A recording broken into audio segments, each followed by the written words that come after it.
我今天要做一件在这个频道上可能不太合规矩的事，我要问7个问题，不是那种适合印在书签上的问题，不是主啊你有多爱我这种你在小组里闭着眼就能接上来的问题。我要问的是你咽回去过的那种，是牧师讲完道说有没有人想分享，你心里有一句话快要冲到嗓子眼了，但你扫了一眼左右又把它压回去的那种。我举几个例子，你感受一下。我可不可以承认有些日子我根本不想祷告，我做了所有对的事，为什么结果还是一塌糊涂？如果有一天我真的信不下去了，上帝会不会就此放手？你的手心是不是微微出了点汗？好，如果你有那么一丝紧张，那说明这期内容是说给你听的。先给你看一组数字。Barna 是一家专门研究基督徒群体的调研机构，他们做过一项覆盖面极广的调查，结论是2/3的基督徒，你没听错，67%，在某个人生阶段经历过严重的信仰怀疑，不是今天有点不想聚会的那种，是那种整个信仰根基都在摇晃的怀疑。2/3，你左边的人，你右边的人，你们3个里面有2个心里揣着一个从来没拆开的东西。但这组数据里还藏着另一半，53%的人，超过一半，他们说那段怀疑的日子过去之后，他们的信仰比以前更结实了，不是更虚幻，不是更勉强，是更结实。你知道这意味着什么吗？意味着怀疑从来都不是信仰的敌人，沉默才是。你把问题吞下去，它不会消失，它会在你胃里发酵，变成一种说不清的焦躁，一种礼拜天坐在会堂里却觉得自己是局外人的疏离感。你唱诗的时候嘴在动，心里却空荡荡的，不是因为你不信了，是因为你有一句话被卡住了，卡了太久，连你自己都快忘了那句话是什么了。巴尔纳还发现了另一个让人不舒服的事实，年轻人离开教会的6大原因里，有一条叫做教会对怀疑者不友善。他们带着真实的问题走进来，得到的回应是你就是信心不够，翻译一下就是别想了，这大概是最短的一句咒语。但你知道耶稣是怎么做的吗？有人统计过福音书里的对话，这个数字我第一次看到的时候愣了好几秒。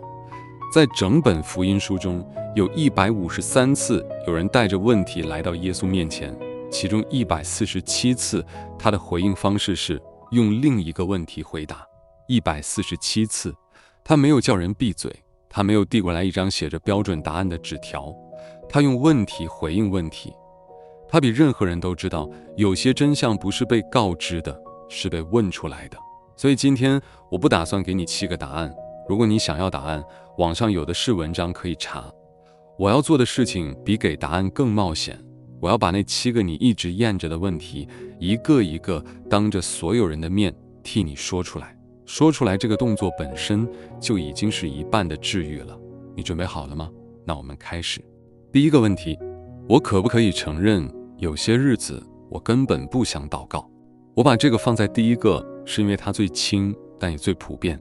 轻到你可能觉得这也值得拿出来说，普遍到几乎每一个信主超过2年的人都碰到过。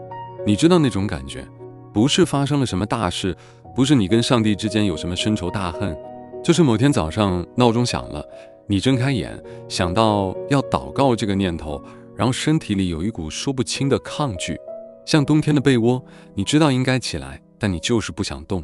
于是你开始跟自己谈判，你说等下再祷告，等下变成中午，中午变成晚上，晚上你躺在床上用30秒默念了一句主啊，感谢你保守这一天，阿们。然后你关灯，心里隐隐觉得自己欠了一笔债。第2天同样的循环，第3天你连那句30秒的都省了，然后一种更深的东西开始蔓延，不是我不想祷告了，是我不敢承认我不想祷告，因为你觉得一个好的基督徒不应该是这样的。你看看周围的人，他们发朋友圈说晨祷第365天打卡，你看着那个数字，觉得自己的信仰像一件起了球的旧毛衣，穿不出去，扔不下手。你的问题不是不爱上帝了，你的问题是你在一段关系里失去了说真话的勇气。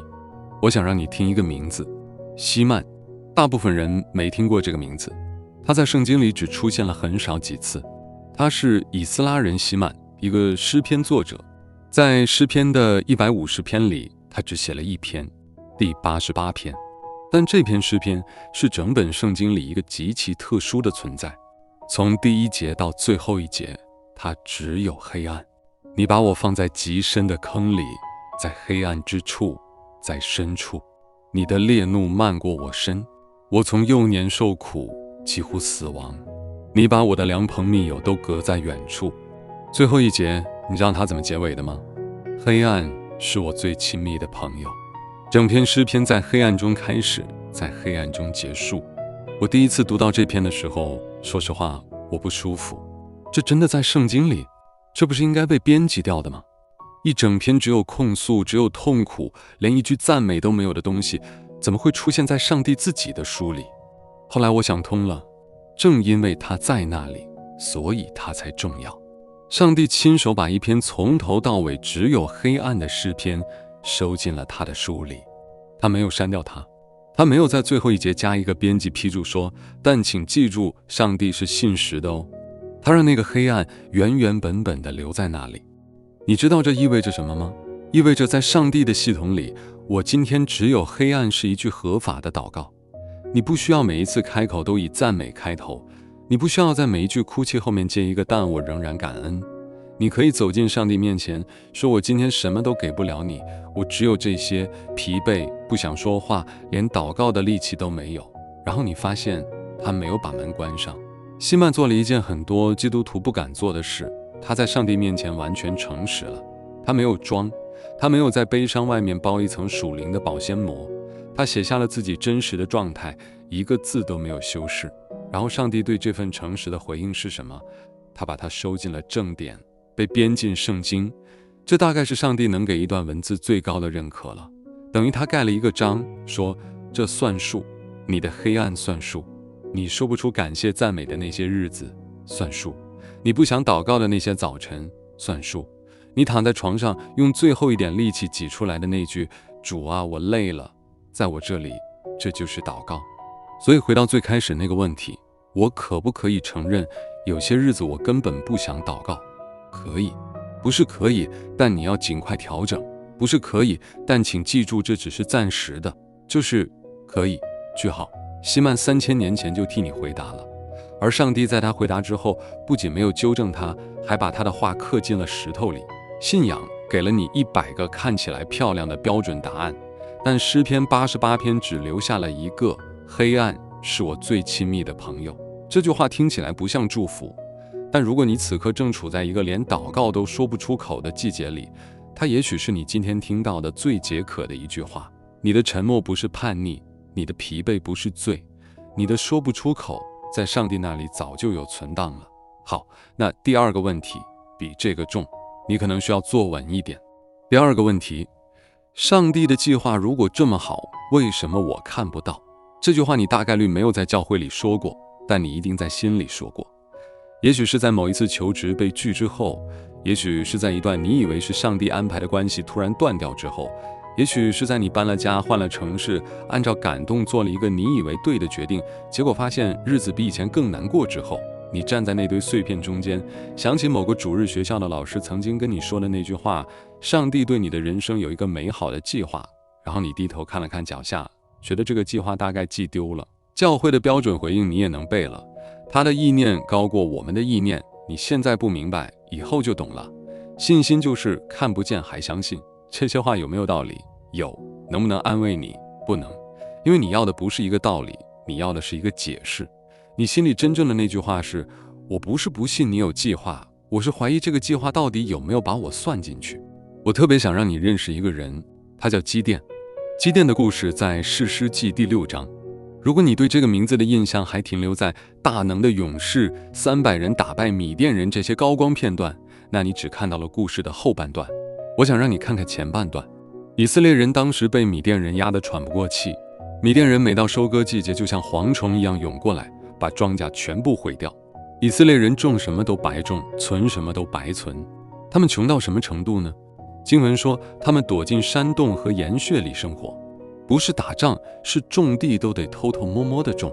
基甸出场的时候，他在做一件很有意思的事，他在酒榨里打麦子。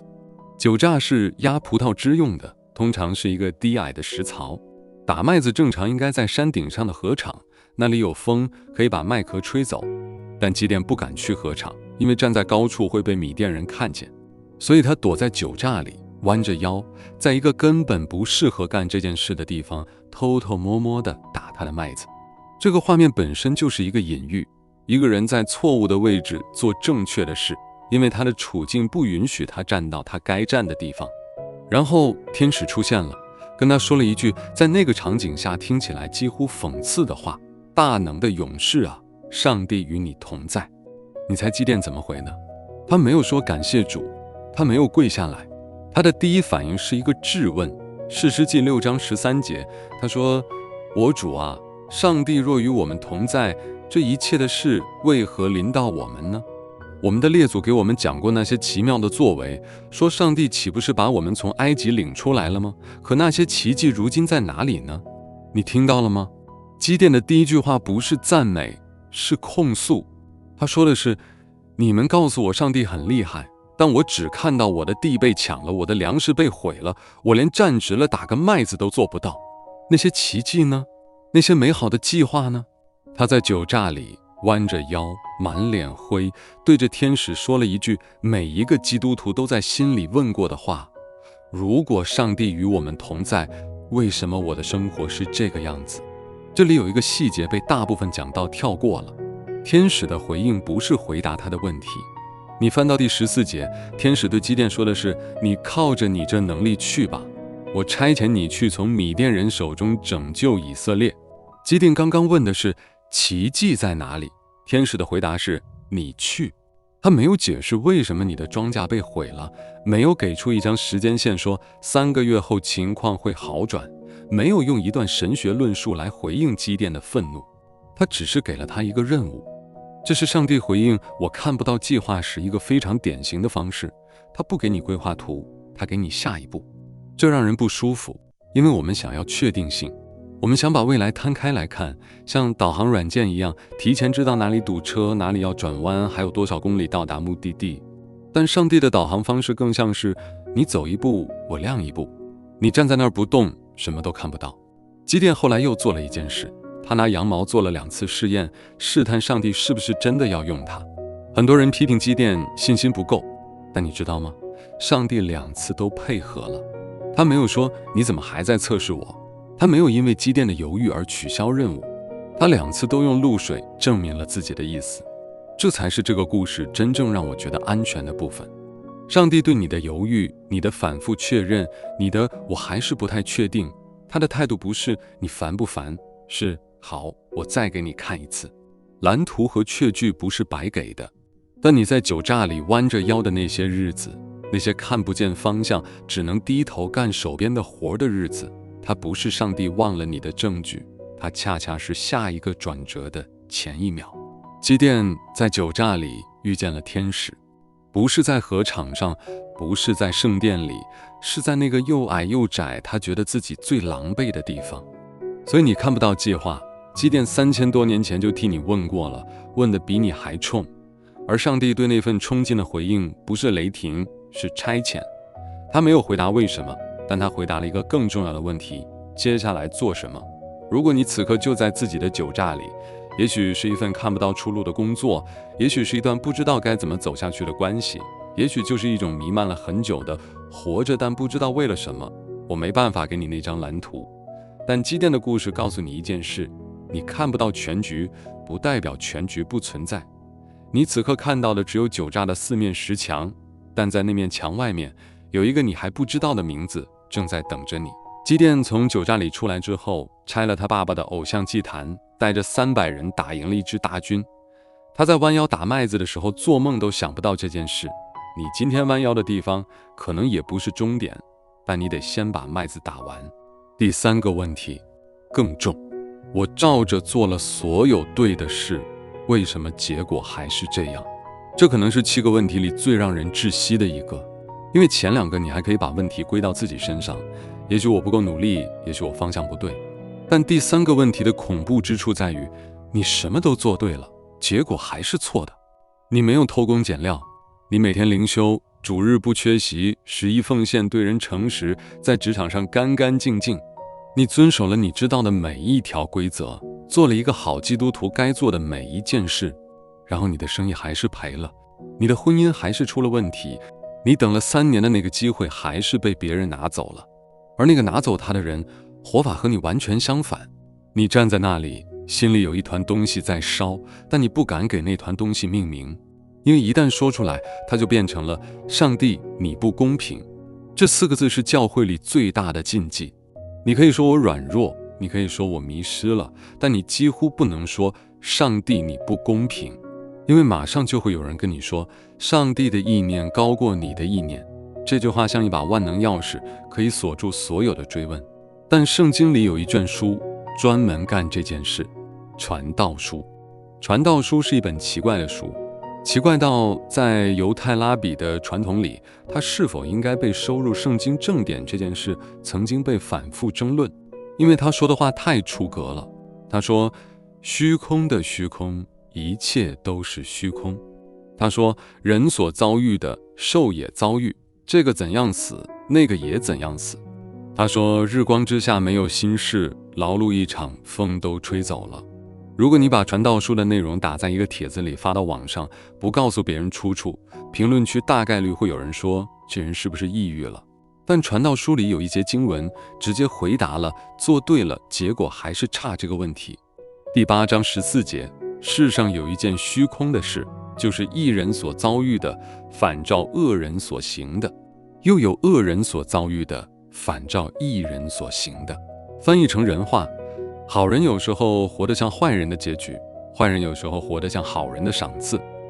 传道书没有对这件事做任何美化，他没有说但最终上帝会翻转，他没有说这只是暂时的，他就那么坦坦荡荡地写在那里。世界有时候就是不公平的，做对了不保证结果好，这件事是真的。你知道这为什么反而让我觉得安全吗？因为它意味着上帝没有骗你。如果圣经从头到尾都在告诉你只要做对了就一定有好结果，那当你做对了结果却很糟糕的时候，你只能得出一个结论，一定是我哪里做得不够对。这会把你逼疯，你会反复审查自己，觉得是不是有什么隐藏的罪，有什么不够顺服的地方，才导致了这个结果。但传道书的存在打断了这条逻辑链，它告诉你，不，有时候就是没有原因。日光之下有一种苦难叫好人吃亏了，不是因为你不好，是因为这个世界的运转方式本身就包含了一种叫做不公平的成分。上帝把这本书放进圣经，等于他在跟你说，你的愤怒是合理的，你觉得不公平，你说的对，它就是不公平。我不打算在这一页上跟你解释为什么，但我把这一页留在我的书里，因为我知道你会翻到这里。传道书不是一本解答之书，它是一本许可之书。它许可你说，我做对了，结果还是很差，这件事让我很愤怒，而不需要在后面加一句，但我还是感恩。传道书后半段有一个反复出现的劝告，简单到让人意外。他没有说继续忍耐等候，他说的是你手头有什么就做什么，能享受的时候就享受，吃饭的时候好好吃，喝酒的时候好好喝，和你爱的人在一起的时候好好在一起，因为日光之下的这些日子本身就是上帝给你的份。这段话的意思不是放弃追求，是不要把你今天的生活全部抵押给一个你看不见的未来结果。比延迟满足更难的是什么？是你已经延迟了很久很久，满足还是没有来，而你需要学会在这个没有来的过程里接住当下递过来的那些小东西，一顿认真做的饭，一个还愿意听你说话的人，窗外那棵你从来没仔细看过的树。传道书的智慧不是告诉你一切都会好起来，它告诉你的是，在一切还没有好起来的时候，你此刻的生活依然值得被认真的活。做对了结果还是很差，这件事是真的，但因此我今天的生活就没有价值了，这件事是假的。前者是传道书承认的现实，后者是传道书否认的结论。第4个问题，换一个方向。这一个跟上帝无关，跟人有关，准确地说跟教会里的人有关。我可不可以承认我有时候很讨厌教会里的某个人？对，你没听错，讨厌。不是有一点不太合得来，不是我们之间存在一些误解，是讨厌，是那种看到对方的名字出现在小组群聊里，你就想退出聊天界面的讨厌。你不会说出来的，因为教会有一条不成文的规矩，我们是弟兄姐妹，我们彼此相爱。如果你不爱某个弟兄姐妹，那问题一定在你身上，你要悔改，你要检查自己的心，你要为对方祷告。于是你祷告了，你确实为那个人祷告了，你闭着眼睛说，主啊，请你帮助我爱这个人。但你嘴上说着爱，脑子里闪过的画面是上个礼拜他在你背后说的那句话，他在小组聚餐时甩给你的那个眼神，他每次发言时那种让你浑身不自在的语气。你祷告完，睁开眼，发现你还是讨厌他，于是你得出结论，我的灵命有问题。我想跟你说一件事，一件使徒行传里记载了，但很少有人认真拆开来讲的事。保罗和巴拿巴吵架了。经文的原文描述是，他们之间的争吵激烈到两个人分道扬镳了。这不是两个路人，这是保罗和巴拿巴。保罗写了新约将近一半书信的那个人，巴拿巴，保罗信主初期唯一愿意接纳他、替他担保的那个人。没有巴拿巴，保罗可能根本进不了早期教会的核心圈子。他们一起建立了安提阿教会，一起走完了第一次宣教旅程。如果初代教会有最佳搭档这个称号，他们就是。然后他们吵了一架，吵到散伙，原因不是什么宏大的神学分歧，是关于一个叫马可的年轻人在上次旅行中途跑路了。巴拿巴想给他第二次机会，保罗觉得不行。就这么一件人事安排上的分歧，把两个属灵巨人炸开了。经文没有做任何道德评判，没有说保罗是对的，也没有说巴拿巴错了，他只是如实记录了一个事实。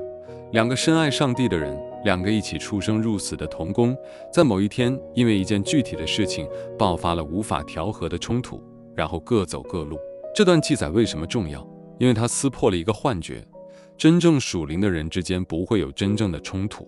会的，圣经自己告诉你会的，不仅会，而且可以激烈到争吵的程度，可以激烈到两个人再也不一起同工。而这两个人之后分别继续做了很多伟大的事。保罗带着希拉去了小亚细亚，巴拿巴带着马可去了塞浦路斯。他们没有和好的记载，至少使徒行传里没有写。后来保罗在书信里提到马可的时候态度软化了，但关于那场吵架本身没有一个冰释前嫌的大团圆结局。圣经在这里做了一件非常反常的事，他让一段关系的裂痕就那么留着了，没有缝合，没有说后来他们和好了，感谢主，裂痕就裂在那里。你知道这对你意味着什么吗？意味着你讨厌教会里某个人这件事，不是因为你灵命出了问题，你可能只是跟一个真实的人，在一段真实的关系里遇到了一个真实的冲突。你不需要假装那个冲突不存在，更不需要因为基督徒应该彼此相爱，就把自己的真实感受当作罪来审判。保罗和巴拿巴连假装都没假装，他们吵完就走了，而上帝没有因此收回他们的呼召。当然，这不是说你可以心安理得的记恨一辈子，恨一个人是会烧掉你自己的。但在我现在很讨厌这个人和我是一个不合格的基督徒之间，有一条非常非常大的鸿沟。前者是一个人类在关系里正常的反应，后者是你自己给自己加的刑。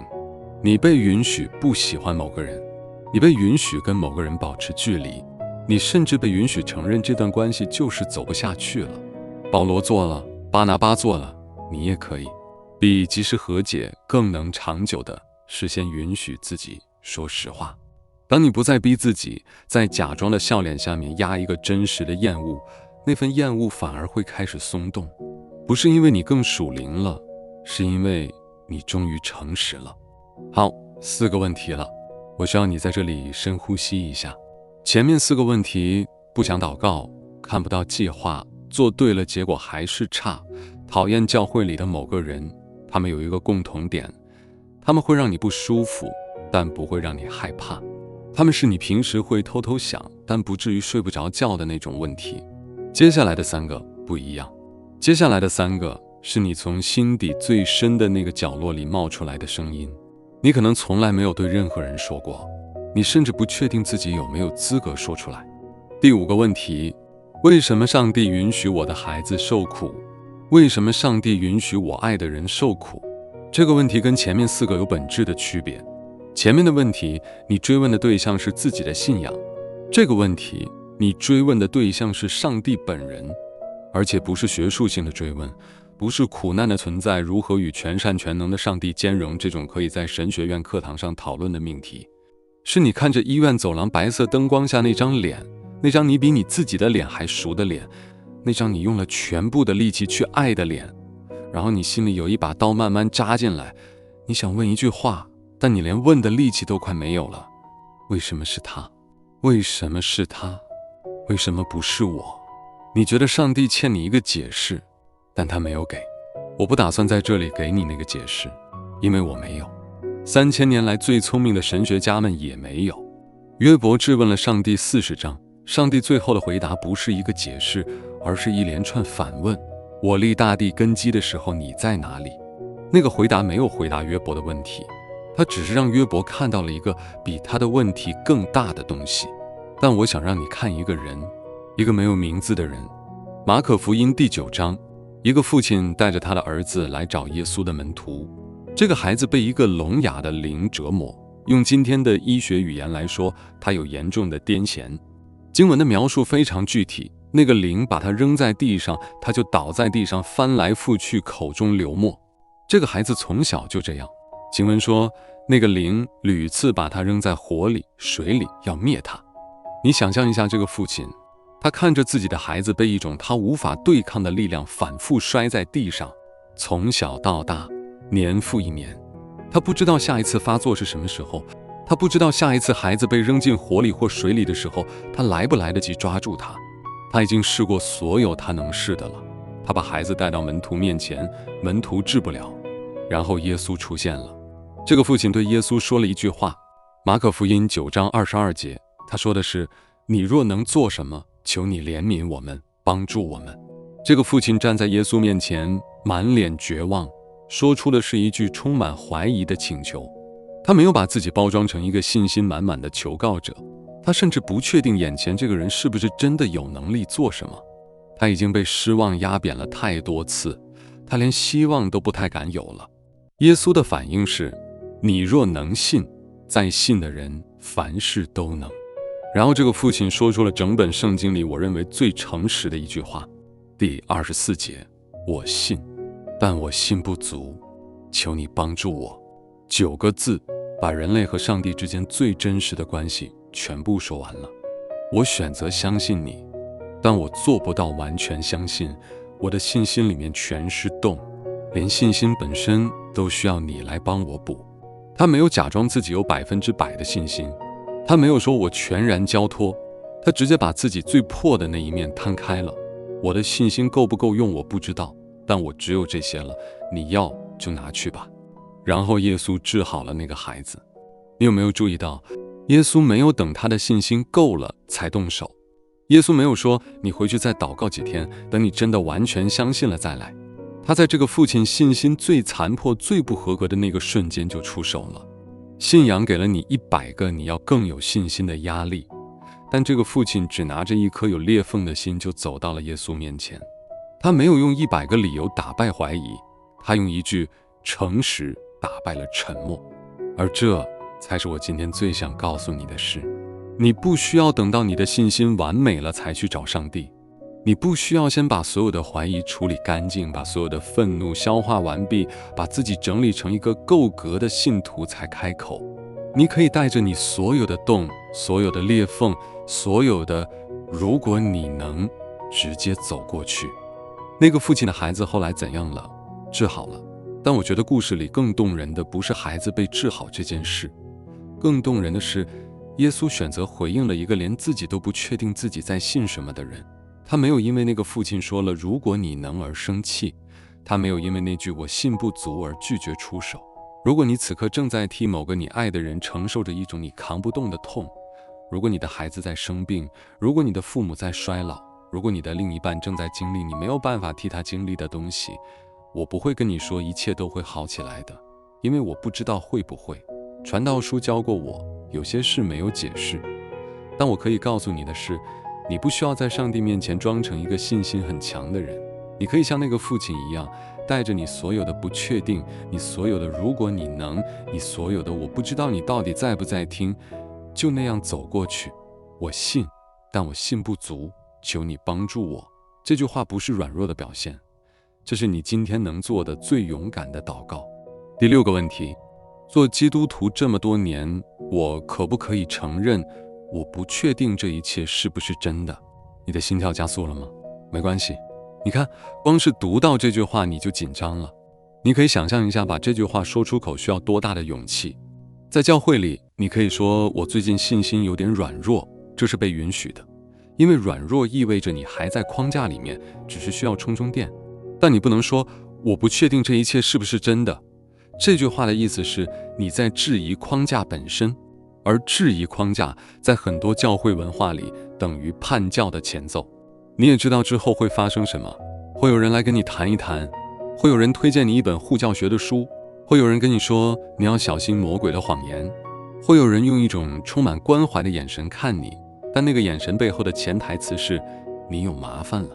于是你选择不说，你继续去聚会，继续唱诗，继续在别人分享的时候点头，但你心里那个问号越来越大，大到你有时候觉得自己在演一场很长很长的戏，而你是唯一一个知道自己在演的人。这种感觉比怀疑本身更折磨人。怀疑是一个问题，假装不怀疑是一种刑罚。我想让你看一个人，一个因为怀疑而在教会历史里被贴了2000年标签的人，多马。一提到多马，你脑子里冒出来的第一个词大概是怀疑。多疑的多马这个标签牢得像纹身一样刻在他身上2000年了。在大部分讲道理，多马是一个反面教材。你看，他不信，所以他错过了，你不要像他一样。但这个理解有一个巨大的漏洞。约翰福音第20章，耶稣复活之后第一次向门徒显现的时候，多马不在场。其他门徒告诉他，我们看见主了。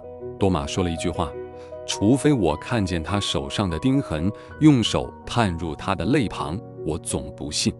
这句话通常被解读为多马信心不够，但你有没有想过另一个可能？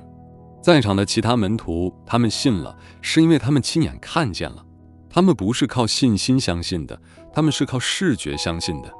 耶稣站在他们面前了，他们当然信了。多马唯一的罪是他那天恰好不在场。他要求的东西跟其他门徒已经得到的东西是一模一样的。他不是比别人更不信，他只是比别人晚了一步。然后，这是整个故事里最重要的部分。8天之后，耶稣再来了。他再来的时候，第一个找的就是多马。约翰福音20章27节，耶稣对多马说了什么？他没有说你怎么不信呢？他没有说你让我很失望。他说的是，伸出你的指头来摸我的手，伸出你的手来探入我的肋旁，不要疑惑，总要信。你听到了吗？耶稣主动走向了那个怀疑的人。他没有站在远处等多马自己想通，他没有让其他门徒去辅导多马，他亲自来了，站在多马面前，把自己的伤口亮出来，说，来，你摸。他用伤疤回应了怀疑，不是用一篇论文，不是用一段说教，不是用一句你就是信心不够，是用钉痕，是用肋旁的伤口，是用他自己身体上最脆弱最疼的那个地方。这里有一个细节经常被忽略，耶稣复活了，他拥有了一个全新的荣耀的身体，他可以穿墙，可以突然出现和消失。以他的能力，他完全可以让那个身体上的伤疤消失，但他没有，他带着钉痕回来了。他选择保留那些伤口，为什么？因为多马需要他们。多马需要的不是一个完美无瑕的神站在他面前展示能力，他需要的是一个带着伤口的人站在他面前说，我知道你不确定，来，碰碰看。这才是上帝回应怀疑的方式。他不是给你一本书让你去读，他不是甩给你一条逻辑链让你去推导，他走过来，站在你面前，把最脆弱的地方露出来，说，你的怀疑不会把我吓跑。多马摸了没有？经文没有明确说，约翰福音只记载了多马的回应，我的主，我的上帝。这是整本约翰福音里分量最重的一句信仰告白，不是从一个一直很坚定的人嘴里说出来的，是从一个刚刚还说除非我亲手摸到，否则我不信的人嘴里说出来的。怀疑不是信仰的反面，沉默才是。怀疑是你还在乎这件事的证据，你不会对一个你根本不在乎的人发脾气，你不会对一个跟你无关的事追问到底是不是真的。你今天心里的那些问号，每一个都是你还没有放手的证据。如果你的信仰需要你假装没有问题才能存活，那它根本不配叫信仰。真正的信仰是你把所有的问号都摊在桌上，他还站在那里。多马把他最大的问号摊在了耶稣面前，耶稣的反应不是后退，是伸手。第7个问题，最后一个也是最重要的一个，如果有一天我真的信不下去了，上帝会放弃我吗？前面6个问题你都还在信仰的房间里，你可能蹲在角落里，可能背对着门，可能正在跟墙壁说话，但你还在里面。这个问题不一样，这个问题是你站在门口，一只脚已经迈出去了，回头看了一眼，想知道如果我走了，那个房间里的人会不会把门锁上。这是最深的恐惧，比上帝存不存在更深。因为这个问题的潜台词是，我跟上帝的关系到底是靠我的信心维持的，还是靠他的手维持的？如果有一天我这边断了，他那边会不会也断？我见过太多人因为这个问题把自己逼到崩溃。他们每天检查自己的信心，今天够不够？今天有没有打折扣？今天有没有哪个念头不够基督徒？他们活在一种持续的自我审判里，像一个每5分钟就要量一次体温的病人，越量越焦虑，越焦虑越觉得自己有病。我想让你看一段话，这段话不是对着一群人说的，是对着一个人说的，而且是在这个人犯下他人生中最大的错误之前说的。路加福音22章31到32节，耶稣对彼得说：西门，西门，撒旦想要得着你们，好筛你们像筛麦子一样，但我已经为你祈求，叫你不至于失了信心。你回头以后要兼顾你的弟兄。这段话的时间线非常关键，你要搞清楚耶稣说这话的时候发生了什么。这是最后的晚餐，几个小时之后，彼得就会3次否认他认识耶稣。鸡叫之前，他会对着一个使女的脸说：我不认识那个人。这是新约里最著名的信仰崩塌时刻之一。彼得，那个说过你是基督，是永生上帝的儿子的人，在压力面前彻底垮了。但耶稣说这段话的时候，彼得还没有垮，也就是说，耶稣在彼得失败之前就已经为他祷告了。这个顺序颠覆了一切，不是你失败了，然后上帝决定是否原谅你，是上帝知道你会失败，在你失败之前，他就已经在接住你的位置上了。不是事后的赦免，是事前的拦截。你再仔细看耶稣的措辞，他没有说我已经为你祈求，叫你不会失败，他说的是叫你不至于失了信心。他没有阻止跌倒，他保住的是信心本身。这意味着什么？意味着耶稣知道彼得会否认他，他知道，他提前看见了那个画面。他最亲近的门徒站在火堆旁边，对着陌生人的脸说：我不认识他。他看见了，然后他没有取消彼得的资格。他说的是：你会跌倒，但你的信心不会断，因为我在替你拖着他。然后他说了一句更惊人的话：你回头以后要兼顾你的弟兄。他甚至没有说如果你回头，他说的是当你回头。在耶稣的语法里，彼得的回头不是一个可能性，是一个确定性。他已经看到了结局，结局是你会回来的。你的信心不是靠你自己撑着的。这句话我知道你听过很多次，但你可能从来没有真的信过，因为你一直觉得如果你的手松了，一切就完了。但彼得的故事告诉你，你的手松过，而且松得很彻底，3次否认，1次不胜。他的手完全松开了，然后他发现有另一只手从来没有松过。那只手不是在他重新振作之后才伸过来的，是在他还瘫在地上的时候就已经在了。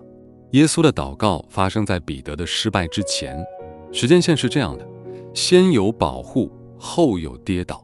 不是你先跌倒，然后看看上帝救不救，是上帝先把网装好了，然后你跌进去。如果有一天你真的信不下去了，如果你的信心像彼得那样整个塌掉，上帝会放弃你吗？路加福音22章32节已经回答了。在你开口之前，在你跌倒之前，在你甚至还没意识到自己会跌到那么深的时候，他已经在替你祷告了。你的信心可能会断，但他的手不会松。7个问题全部拆完了，现在我想跟你聊最后一件事，不是第8个问题，是关于这7个问题本身。你有没有发现，我今天一个标准答案都没给你？我没有告诉你不想祷告的时候要强迫自己祷告，我没有告诉你看不到计划就要更加顺服，我没有告诉你做对了结果不好就要感恩，我更没有告诉你信不下去了就是你的问题，我一个都没说。因为这7个问题不需要答案，他们需要的是一个空间，一个你可以把它们说出口而不会被审判的空间。你知道教会最缺的是什么吗？不是更好的讲道，不是更大的场地，不是更专业的敬拜乐队，是一张你可以把手里的牌全部摊开的桌子。你不需要先把那些牌整理好，排列整齐，把坏牌藏在袖子里才坐下来。你可以带着一手烂牌走过去，说这就是我全部的家当了，然后对面坐着的那个人不会站起来离开。希曼在诗篇88篇里做了这件事，基甸在酒榨里做了这件事，传道书的作者用整整1卷书做了这件事，那个癫痫孩子的父亲在耶稣面前做了这件事，多马在空坟墓之后做了这件事，彼得用3次否认做了这件事，虽然不是他计划好的。他们都做了同一个动作，把自己最真实的状态不加修饰地端到了上帝面前。结果呢？希曼的黑暗被收进了圣经，基甸从酒榨走向了战场，传道书成了正典，那个父亲的孩子被治好了，多马说出了约翰福音里最重的一句信仰告白，彼得后来建立了整个教会，没有一个人因为诚实而被丢弃，一个都没有。我开头跟你讲过，耶稣被问了153个问题，147次他的回应是用另一个问题来回答。他比谁都知道，有些真相不是被告诉的，是被问出来的。今天你问了7个问题，也许你心里还有第8个、第9个、第10个，没关系，带着他们，不要把他们塞回口袋里去，他们不是危险品，他们是你还活着、还在乎、还没有放弃的证据。也请你在评论区留下一个阿门。你打出来的那一瞬间，你的问题就不再只是你一个人的了，它变成了一群人的。你会在评论区看到，然后你会知道，原来那个深夜困扰你的那个问题，不是你一个人问的。如果你身边有一个人，你知道他心里也揣着这样一个问题，把这个视频发给他，你不用附任何文字，就把链接丢过去，他看到标题就会懂的。你替他打开了一扇门，这件事比你说100句加油都管用。最后一件事，如果你觉得这期内容对你有帮助，请你点一下订阅和旁边那个小铃铛。这个频道还会继续做这种把那些不敢说的话说出来的内容。你订阅了，下次他就能找到你，你不需要自己去找他。愿神的祝福常常与你们同在，阿们。